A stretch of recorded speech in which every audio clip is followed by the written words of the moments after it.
Hello दोस्तों, स्वागत है आपका पैराडाइज एजुकेटर चैनल में। आज हम क्लास नाइन्थ मैथ्स के चैप्टर नंबर 1 एक्सरसाइज 1B का क्वेश्चन नंबर 2 सॉल्व करेंगे। क्या है question? Write each of the following in decimal form and say what kind of decimal expansion each has. मतलब क्या है इस क्वेश्चन का? मतलब ये है कि हमें जितने भी पार्ट क्वेश्चन में देके रखे हैं सबको प्रॉपरली डिवाइड करना है और फिर क्वोशंट देख के ये बताना है कि ये डेसिमल एक्सपेंशन मतलब कि ये क्वोशंट कैसा है, कि ये टर्मिनेटिंग है कि ये नॉन टर्मिनेटिंग है। ठीक है, ये दोनों चीजें क्या होती हैं मैं आपको पहले ही पढ़ा चुका हूं। अगर आप हमारे चैनल पर नए हो और नहीं जानते हो कि टर्मिनेटिंग डेसिमल क्या होते हैं, नॉन टर्मिनेटिंग क्या होते हैं, तो ऊपर आई बटन में आपको वीडियो मिल जाएगी decimal representation of rational numbers, उसको देख लीजिएगा जाके। और अगर आपको क्वेश्चन प्रैक्टिस करनी हो तो आप हमारी क्लास नाइन्थ की प्लेलिस्ट एक्सेस कर सकते हैं, जिसमें आपको एक से एक बेहतरीन क्वेश्चंस जो आर एस अग्रवाल में है सारे मिल जाएंगे। ठीक है, चलिए अब बढ़ते हैं अपने क्वेश्चन की तरफ। सबसे पहला पार्ट हम पहले सॉल्व करेंगे जिसमें हमें 5/8 को सॉल्व करना है और ये बताना है कि इसका डेसिमल एक्सपेंशन कैसा है। तो चलिए हम इसे डिवाइड करते हैं। मतलब क्या, 5 को डिवाइड करते हैं हम 8 से, 0.10 बढ़ाते हैं और हम 8 5 जा 40, 8 6 जा 48। ठीक है, डिवाइड करोगे आप तो यहाँ पे रिमाइंडर बचेगा 2। ठीक है, फिर आप एक जीरो बढ़ा दो, 8 2 जा 16, रिमाइंडर बचेगा 4, एक जीरो बढ़ा दो, 8 5 जा 40। ठीक है, अब यहाँ पे रिमाइंडर आपका जीरो आ गया है। ठीक है, अब अगर आप 5/8 का डेसिमल एक्सपेंशन देखो तो 0.625 आया। जब मैंने आपको decimal representation of rational numbers topic पढ़ाया था तब मैंने आपको ये बताया था कि अगर आप किसी फ्रैक्शन को सॉल्व करते हो यानी डिवाइड करते हो और आखिरी में आपको रिमाइंडर जीरो मिल जाता है, इसका मतलब कि ये फ्रैक्शन कैसा है? ये फ्रैक्शन टर्मिनेटिंग रैशनल नंबर या फिर डेसिमल है। ठीक है, और चेक करने का तरीका क्या है? आपका जब क्वोशंट टर्मिनेट हो जाए मतलब और फर्दर डिवाइड ना हो, इसका मतलब ये जो फ्रैक्शन है हमारा ये टर्मिनेटिंग रैशनल नंबर, ये टर्मिनेटिंग डेसिमल कहलाता है। आई होप आपको इतनी बात समझ में आ गई होगी और पहला पार्ट समझ में आ गया होगा। अब सॉल्व करते हैं दूसरा पार्ट। दूसरा पार्ट है 7/25। इसमें भी हम वही स्टेप फॉलो करेंगे जो हमने पिछले पार्ट में फॉलो किया था। क्या? 7/25 को हम सॉल्व करेंगे। मतलब क्या, 7 को हम डिवाइड करेंगे 25 से। ठीक है, जीरो पॉइंट लगा के जीरो बढ़ाएंगे। ठीक है, 25 2 जा 50, रिमाइंडर बचेगा आपके पास 20। ठीक है, फिर आप क्या करोगे? एक जीरो बढ़ा दोगे। ठीक है, जीरो बढ़ाने के बाद अगर हम 4 से मल्टीप्लाई करेंगे तो आपको 100 मिलेगा, अगर हम 8 से मल्टीप्लाई करेंगे तो आपको 200 मिल जाएगा। ठीक है, माइनस करोगे आप, आपके पास बचेगा रिमाइंडर जीरो। मतलब क्या है, 7/25 का डेसिमल एक्सपेंशन है 0.28। और इस डेसिमल एक्सपेंशन, क्योंकि ये डेसिमल एक्सपेंशन टर्मिनेट हो गया, मतलब क्या, रिमाइंडर यहाँ पे जीरो आ गया, इसका मतलब ये एक तरीके का टर्मिनेटिंग डेसिमल है। और ये जो हमारा फ्रैक्शन है या ये जो रैशनल नंबर है ये है टर्मिनेटिंग रैशनल नंबर। ये हमारा था सेकंड पार्ट। आई होप आपको इतना समझ में आ गया होगा। अगले पार्ट पे चलते हैं। अगला पार्ट है 3/11।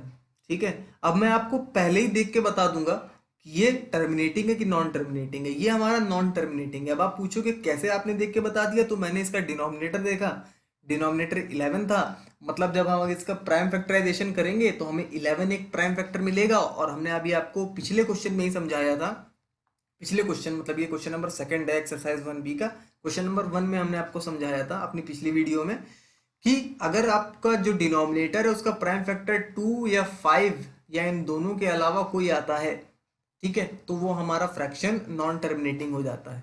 ठीक है, लेकिन तब भी हमको डिवाइड करके बताना है क्योंकि क्वेश्चन में हमें डिवाइड करके बोला गया है बताने के लिए।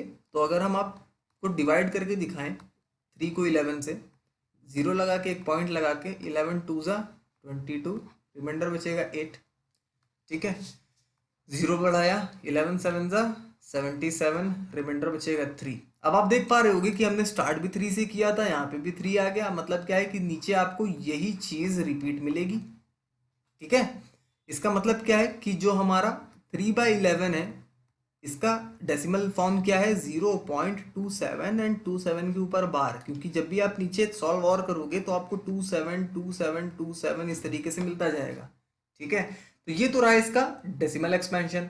अब हमें बताना है कि ये टर्मिनेटिंग है कि नॉन टर्मिनेटिंग है। तो आप देख पा रहे होगे कि ये नॉन टर्मिनेटिंग है, क्योंकि यहाँ पे आपको 27 रिपीटिशन में मिल रहा है, इसलिए ये जो हमारा डेसिमल है ये नॉन टर्मिनेटिंग डेसिमल है। ये जो हमारा फ्रैक्शन है ये है हमारा नॉन टर्मिनेटिंग रैशनल नंबर। ठीक है, तो आई होप आपको ये पार्ट भी समझ में आ गया होगा। अब अगला पार्ट सॉल्व करते हैं, जिसमें हमें 5/13 को बताना है कि ये टर्मिनेटिंग है कि नॉन टर्मिनेटिंग है। ये भी नॉन टर्मिनेटिंग है, मैंने विदाउट एक्चुअल डिवीजन करके आपको बता दिया। ठीक है, अब देखिए 5/13 मतलब क्या है, 5 को आपको डिवाइड करना है 13 से, 0.10 बढ़ाया। ठीक है, 13 3 ज़ा 39 और 39। ठीक है, माइनस किया आपने, यहाँ पे बचेगा 1 1। ठीक है, फिर आपने एक 0 बढ़ा दिया। ठीक है, और अगर आप 8 से मल्टीप्लाई करो, 8 3 ज़ा 24। ठीक है, 8 3 ज़ा 24 104, तो यहाँ पे आपको मिल जाएगा 6। ठीक है, फिर आपने एक 0 बढ़ा दिया आगे। ठीक है, और यहाँ पे अगर हम 13 को 4 से मल्टीप्लाई कर दें तो आपको मिल जाएगा 52, माइनस करोगे आपको मिल जाएगा 8। ठीक है, फिर आपने एक 0 बढ़ा दिया। फिर आप क्या करो कि अगर आप 6 से मल्टीप्लाई कर दो, 6 3 ज़ा 18 78, तो यहाँ पे बचेगा 2। ठीक है, फिर आप क्या करो, 2 बचा, एक 0 बढ़ा दो। ठीक है, 13 1 ज़ा 13, रिमाइंडर आपका बचेगा 7। फिर आप एक 0 बढ़ा दो, 13 5 ज़ा 65, माइनस करोगे बचेगा 5। अब आप देख पा रहे होगे कि यहाँ 5 आ गया, स्टार्ट भी हमने 5 से किया था, यहाँ पे भी 5 आ गया। मतलब क्या, इसके नीचे की सारी चीज़ वही होंगी जो इस क्वेश्चन में आपको मिल रही है, मतलब यही चीज़ जो है वो पूरी आपको रिपीट होके नीचे मिलेगी। ठीक है, इसका मतलब क्या है कि जो हमारा 5/13 है, इसका डेसिमल फॉर्म क्या आया, डेसिमल एक्सपेंशन क्या आया 0.384615, और इस पूरे के ऊपर बार, क्योंकि यही चीज़ तो हमें नीचे रिपीट होके मिलेगी। ठीक है, तो आप इस डेसिमल फॉर्म को देख के क्या बता सकते हो कि ये हमारा नॉन टर्मिनेटिंग डेसिमल है, क्योंकि ये रिपीट हो रहा है, बार लगने का मतलब रिपीटिशन। और ये जो हमारा 5/13 आया, ये भी हमारा नॉन टर्मिनेटिंग रैशनल नंबर है। ठीक है, आई होप आपको ये पार्ट भी समझ में आ गया होगा। अगले पार्ट पे चलते हैं, जो कि है हमारा 11/24। ठीक है, 11/24 क्या करो आप, 11 को डिवाइड कर दो किससे, 24 से, 0.10 आपने बढ़ाया। ठीक है, अगर आप इसे 4 से मल्टीप्लाई करा दोगे, 4 4 ज़ा 16, तो यहाँ पे आ जाएगा 96, माइनस करोगे यहाँ पे बचेगा 4, यहाँ पे बचेगा 1। ठीक है, एक आपने 0 बढ़ा दिया। ठीक, आप अगर 5 से मल्टीप्लाई करोगे, 5 4 ज़ा 20, ये हो गया, माइनस करोगे 120, तो यहाँ पे बचेगा 20, फिर आप एक 0 बढ़ा दो। ठीक है, अगर आप 8 से मल्टीप्लाई कर दो, 8 4 ज़ा 32, हाँ 8 से मल्टीप्लाई करोगे, 8 4 ज़ा 32, और यहाँ पे बचेगा आपका 192, यहाँ पे आ जाएगा 8। ठीक है, फिर आप 0 बढ़ा दो एक। ठीक है, फिर आप क्या करो, 5 से मल्टीप्लाई कर दो, 5 4 ज़ा, नहीं 5 से नहीं, आप इसको क्या करोगे कि आप 3 से मल्टीप्लाई कराओ अगर, हाँ 3 4 ज़ा 12, माइनस करोगे आ जाएगा 8। तो आप देख पा रहे होगे कि यहाँ फिर 8 आ गया। अब यहाँ पे भी आपको 8 मिला, यहाँ पे भी 8 मिला, मतलब क्या है कि जो आपका 11/24 है, इसका जो डेसिमल फॉर्म आएगा वो आएगा 0.4583, और 3 के, सिर्फ 3 के ऊपर बार। क्यों, क्योंकि आपको यहाँ 8 मिला है, 80 किया आपने 0 बढ़ा के, 24 इंटू 3 किया, आपको मिला 72, फिर आपने डिफरेंस लिया तो आपको मिल गया 8। ठीक है, 8 मिलने का मतलब क्या है, फिर आप एक 0 बढ़ाओगे, और जब भी जैसे ही आप 0 बढ़ाओगे फिर आप 3 से मल्टीप्लाई करोगे। ठीक है, तो आपको 72 मिलेगा, और इसी तरीके से पूरी सीरीज नीचे की तरफ बढ़ती जाएगी, और 3 आपका रिपीट होता जाएगा। ठीक है, इसलिए 11/24 का डेसिमल एक्सपेंशन आ गया आपका 0.458, एंड 3 के ऊपर बार। तो आप जब भी बार आपको मिल जाए किसी क्वेश्चन में, तो आप ये समझ लेना कि ये बार वाला क्वेश्चन हमेशा हमारा नॉन टर्मिनेटिंग डेसिमल होता है, और ये जो हमारा है ये नॉन टर्मिनेटिंग रैशनल नंबर है। ठीक है, तो ये था फिफ्थ पार्ट। अब अगले पार्ट पे चलते हैं। हमारे जो हमारा अगला पार्ट है उसमें हमें 261 अपॉन 400 ये सॉल्व करना है। ठीक है, इसको और सिंपल बनाने के लिए आप 261 अपॉन 4 × 100 कर लो। ठीक है, मतलब क्या है, इतने को आप सॉल्व करो और जो आपका कोएफिशिएंट निकल के आया उसको 100 से डिवाइड कर देना। मतलब क्या है, 261 डिवाइडेड बाय 4। ठीक है, 4 6 ज़ा 24, रिमाइंडर बचेगा 2, नीचे 1 आ गया। 4 5 ज़ा 20, रिमाइंडर बचेगा 1।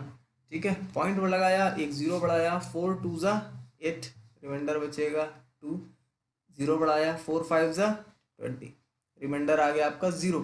ठीक है, तो ये कुछ आपको ऐसे मिला 65.25 अपॉन 100। 100 कहाँ से आया, यही वाला 100 हमने उठा के, क्योंकि पीछे यूज नहीं किया था तो यहाँ पे लिख दिया। मतलब क्या है, 0.6525, ये है हमारा डेसिमल एक्सपेंशन ऑफ 261 अपॉन 400। मतलब क्या है, 261 अपॉन 400 का डेसिमल एक्सपेंशन है 0.6525, जो कि एक टर्मिनेटिंग डेसिमल है, क्योंकि इसमें कोई भी बार नहीं लगा। ये टर्मिनेट हो गया क्योंकि यहाँ पे रिमाइंडर आपको जीरो मिल गया, इस वजह से ये टर्मिनेटिंग डेसिमल है। और ये जो है हमारा, ये है टर्मिनेटिंग रैशनल नंबर। ठीक है, आई होप ये पार्ट भी आपको समझ में आ गया होगा।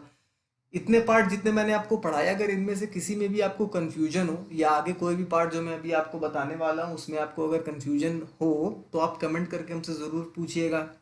ये रही पहली बात। दूसरी बात क्या है कि इस वीडियो को मिला के आई थिंक 40 या 42 वीडियोस मैं आपको दे चुका हूँ पहले चैप्टर से ही। मतलब नंबर सिस्टम की टोटल हमारे जो चैनल है इस पे 40 to 45 वीडियोस आपको मिल जाएंगी। ठीक है, और एक एक क्वेश्चन, एक एक कॉन्सेप्ट पर मैंने इंडिविजुअल वीडियो बनाई है। बहुत ज़्यादा लंबी वीडियो ना खींचे, इस वजह से आप सारी वीडियो देखिएगा जिससे आपका कॉन्सेप्ट बूस्ट हो और आपको न्यूमेरिकल के ऊपर पकड़ हो जाए।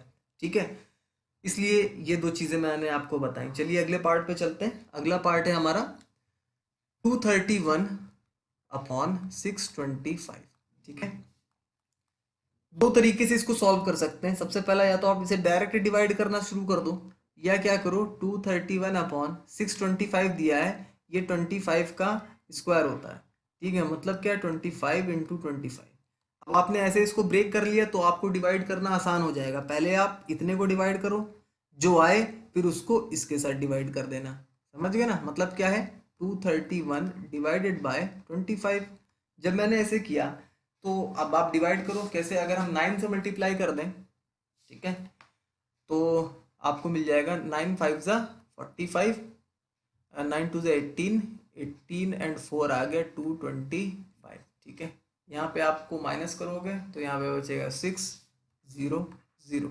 ठीक है, पॉइंट लगाया, एक जीरो बढ़ाया। ठीक है, 25 2 ज़ा 50, माइनस किया, रिमाइंडर बचेगा 10। फिर आपने एक जीरो बढ़ाया, 4 टाइम्स मल्टीप्लाई किया, आपको मिल जाएगा 100।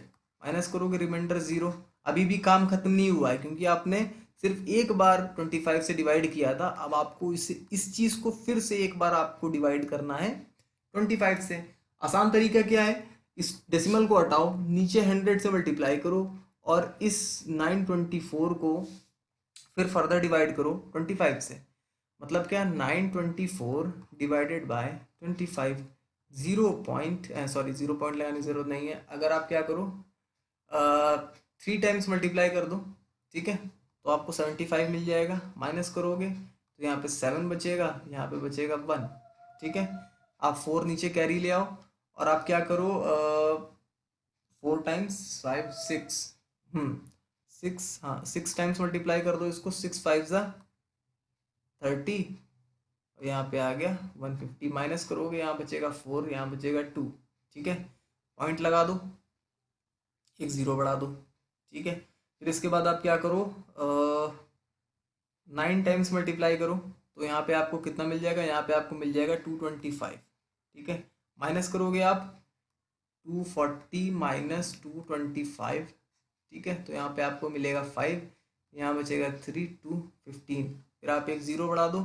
ठीक है, और इसके बाद आप क्या करो, इसके बाद आप फिर से जो है 6 टाइम्स मल्टीप्लाई कर दो 25 को, तो आपको 150 मिल जाएगा और रिमाइंडर आ जाएगा आपका 0। जब रिमाइंडर 0 आ गया, इसका मतलब क्या है कि 36.96 अपॉन 100 हमने किया था। इस 100 को मैं यहाँ पे लिख रहा हूँ, इतना इतना डिवाइड करने के बाद आपको 36.96 मिला है, और ये 100 मैंने उठा के एज इट इज लिख दिया, मतलब 0.3696। ठीक है, ये चीज आपको अल्टीमेटली सॉल्व करने के बाद आ रही है। मतलब क्या कि अगर आप डायरेक्ट 231/625 ये डायरेक्ट डिवाइड करते, तो आपको डिवाइड करने के बाद 0.3696 ही एट लास्ट मिलता। मैंने अपनी कैलकुलेशन आसान करने के लिए ऐसे लंबा स्टेप उठाया है। आप डायरेक्ट भी कर सकते हो, बस आपको थोड़ी टेबल ज्यादा पढ़नी पड़ेगी, ज्यादा पॉइंट यूज करने पड़ेंगे इस वजह से। ठीक है, तो ये आया। अभी आप देख पा रहे होगे कि ये टर्मिनेट हो गया है, आगे कुछ चीज नहीं है इसके। मतलब क्या है कि ये एक टर्मिनेटिंग डेसिमल है, और ये चीज जो थी ये आपकी एक टर्मिनेटिंग रैशनल नंबर है। ठीक है, आई होप आपको ये भी पार्ट समझ में आ गया होगा। अगर कोई कंफ्यूजन हो तो आप कमेंट करके जरूर से बताइएगा, क्योंकि मैंने यहाँ पर थोड़ा सा लंबा प्रोसीजर अपनाया है, लेकिन ये लंबा प्रोसीजर आपकी कैलकुलेशन आसान करने के लिए ही था। अगर आप डायरेक्ट डिवाइड करते, ठीक है, तो थोड़ा सा मुश्किल हो जाता टेबल पढ़ने के लिए। ठीक है, तो मैंने क्या किया, थोड़ा सा अपना कैलकुलेशन आसान करने के लिए इतने लंबे स्टेप्स उठाए। आप डायरेक्ट भी डिवाइड करोगे तो आपको यही चीज मिलेगी जो यहाँ पे मैंने निकाली है। ठीक है ना, और ये आपको बाद में यही पता चलेगा कि ये टर्मिनेटिंग रैशनल नंबर था कि नॉन टर्मिनेटिंग था। तो ये टर्मिनेटिंग था। ठीक है, अगले पार्ट पे चलते हैं। अगला पार्ट है हमारा 2/5/12। ये एक मिक्स्ड फ्रैक्शन है, तो सबसे पहला काम हमारा रहेगा कि इसको कन्वर्ट कर देना सिंपल फ्रैक्शन में। इसका सिंपल फ्रैक्शन क्या आएगा, इसका सिंपल फ्रैक्शन आएगा 24 + 5/12, मतलब 29/12। इसको आप डिवाइड करो 29/12, 12 2 ज़ा 24, माइनस किया रिमाइंडर बचेगा 5.0, 12 4 ज़ा 48। ठीक है, माइनस किया बचा 2। ठीक है, फिर आपने एक 0 बढ़ाया, 12 1 ज़ा 12, माइनस किया आपका बचा 8, 0 बढ़ाया, फिर आपने क्या किया, 6 से मल्टीप्लाई किया 72, माइनस किया रिमाइंडर बचा 8। फिर आप 6 से मल्टीप्लाई करोगे, रिमाइंडर बचेगा आपका 8। तो इसी तरीके से नीचे 8 आपको हर बार रिमाइंडर मिलता जाएगा। मतलब क्या है, ये 6 आपको बार बार क्वेश्चन में दिखाई पड़ेगा। ठीक है, इसका मतलब 2.416 बार। ये चीज जो है ये आपकी डेसिमल फॉर्म है। किसकी, ये डेसिमल फॉर्म है आपके किसकी, 2/5/12 यानी 29/12 की। ठीक है, और इस डेसिमल फॉर्म में क्योंकि ऊपर आपको बार मिल गया है, तो जहां भी नंबर क्वोशंट में आपको बार मिल जाए, समझ लेना वो क्वोशंट आपका नॉन टर्मिनेटिंग डेसिमल है, और जो आपका फ्रैक्शन है वो नॉन टर्मिनेटिंग फ्रैक्शन या नॉन टर्मिनेटिंग रैशनल नंबर है। ठीक है, आई होप ये पार्ट भी आपको समझ में आ गया होगा। ठीक है, तो मैंने आपको सारे पार्ट खुद सॉल्व करके दिखा दिए कि कैसे कौन सा पार्ट सॉल्व होगा। बस ये जो हमारा 7th पार्ट था, ये थोड़ा टफ इस वजह से पड़ा क्योंकि यहाँ पे डिनोमिनेटर में थोड़ी बड़ी संख्या मिल गई थी, बड़ी वैल्यू मिल गई थी, जिसके लिए मैंने अपना थोड़ा सा शॉर्टकट अपनाया। आप उस शॉर्टकट को 2 से 3 बार देखोगे तो आपको समझ में आ जाएगा। बाकी किसी भी पार्ट में कोई ऐसी बहुत टिपिकल कैलकुलेशन नहीं थी, आप आसानी से डिवाइड करके सॉल्व कर सकते थे। ठीक है, अब इसमें हमने लॉन्ग मेथड यूज किया है। 2 मेथड मैंने आपको पढ़ाए थे ये पता करने के कि डेसिमल एक्सपेंशन टर्मिनेटिंग है कि नॉन टर्मिनेटिंग है। तो इसमें हमने विद डिवीजन वाला जो मेथड है वो यूज किया है। एक मेथड था विदाउट डिवीजन वाला। ठीक है, इसका पिछला वाला जो क्वेश्चन है, question number 1 of exercise 1B, उसमें विदाउट एक्चुअल डिवीजन वाला कॉन्सेप्ट यूज किया गया है, जिसमें बिना डिवाइड किए आप कैसे बता सकते हो कि कोई नंबर टर्मिनेटिंग है कि नॉन टर्मिनेटिंग है, वो भी जरूर से देख लीजिएगा। इस क्वेश्चन में आपको डिवाइड करके बताना था, जो कि बहुत आसान है। आप बस क्वेश्चन पर नजर डालोगे, आपको पता चल जाएगा कि ये टर्मिनेटिंग रैशनल नंबर है कि नॉन टर्मिनेटिंग रैशनल नंबर है। ठीक है, तो ये थी हमारी आज की वीडियो। आई होप आपको हर पार्ट समझ में आ गया होगा। ठीक है। और अगर आपको किसी भी पार्ट में कोई भी कंफ्यूजन हो तो प्लीज़ कमेंट करके हमसे ज़रूर पूछिएगा, हम सारे आपके डाउट क्लियर करने की कोशिश करेंगे। अगर आप चैनल पर नए हो तो चैनल को सब्सक्राइब कर लीजिएगा। अगली वीडियो जल्द आएगी, तब तक के लिए जय हिंद, जय भारत।